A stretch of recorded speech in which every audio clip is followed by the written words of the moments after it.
मैं civil surgeon Hoshiarpur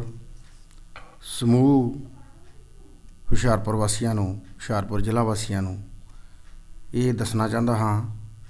कि जिवें कि पूरे पंजाब दे विच ते होर भी 6-7 स्टेट्स जिहड़ियां ने भारत दियां उहदे विच पिछले एक हफ्ते तो एकदम केस कोविड-19 पॉजिटिव केस वधने शुरू हो गए ने। सो मेरी समूह हुशियारपुर वासियों नूं अपील है कि कोविड-19 बिहेवियर जिसका मतलब की हुंदा है कि असी पब्लिक जगह ते घट तो घट जाइए, मास्क पहन के रखिए,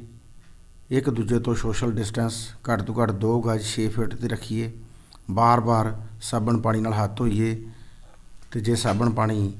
किते उपलब्ध ना होवे, किते असी दूर पर जाना होवे तां हैंड सैनिटाइजर की वरतों करिए। घट तो घट गैदरिंग्स विआह शादियां जां होर पब्लिक समारोहां च करन दी कोशिश करिए और इस दे नाल ही वध तो वध सैंपलिंग करवाइए तां जो सानू होर भी जिहड़े पॉजिटिव केस साडे आले दुआले साडे स्कूल च पढ़न वाले बच्चों दे विच जां साडे तहसीलां दे विच जां साडे पंचायती राज इंस्टीट्यूशनस दे विच जिथे भी लोग इकट्ठे हुंदे हन तां उत्थे वध तो वध सैंपलिंग करिए तां कि पॉजिटिव केसां दा पता लग सके, उन्हां नूं समय सिर आइसोलेट किया जा सके, उन्हां दा सही तरह नाल ट्रीटमेंट किया जा सके ते मौत दे मूँह च जाण तो बचाया जा सके। असी सेहत महकमे ने अपनियां कोशिशां दे विच एकदम बहुत तेज़ी लिआंदी है। असी करीब 1100 सैंपल कर रहे सी पर पिछले 2-3 दिन तो असी जिहड़ा सैंपल है वो करीब 2-2.5 हज़ार कर दिता है और मैनूं दसदियां खुशी हो रही है कि साडे सारे SMO ते सारियां टीमां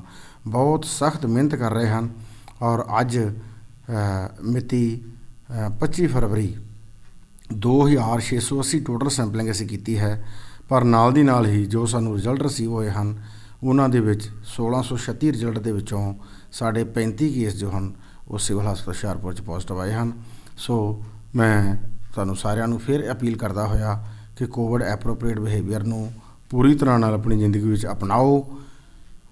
समय सिर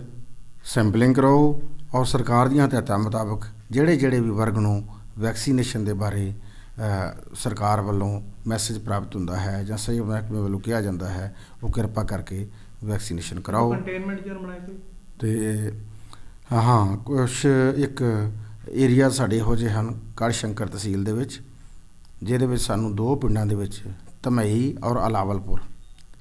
ਇੱਥੇ ਸਾਨੂੰ ਕੰਟੇਨਮੈਂਟ ਜ਼ੋਨ ਬਣਾਉਣੇ ਪਏ ਹਨ। ਸੋ ਸਮੂਹ ਨਗਰ ਨਿਵਾਸੀਆਂ ਨੂੰ ਇਹ ਅਪੀਲ ਹੈ कि सेहत महकमा तुहाडे कोल जा रहा है, सैंपलिंग कर रहा है। सो इन्हां पिंडां दे लोकां नूं 100% सैंपलिंग करन विच सेहत महकमे दा पूरी तरह सहयोग करो। मानयोग डिप्टी कमिश्नर हुशियारपुर दीआं भी हदायतां हन ते उन्हां दी भी पूरी इच्छा है और उन्हां दी अप्रोच है कि जिला हुशियारपुर जिहड़ा है वो कोविड-19 की महामारी तो बचिया रहे।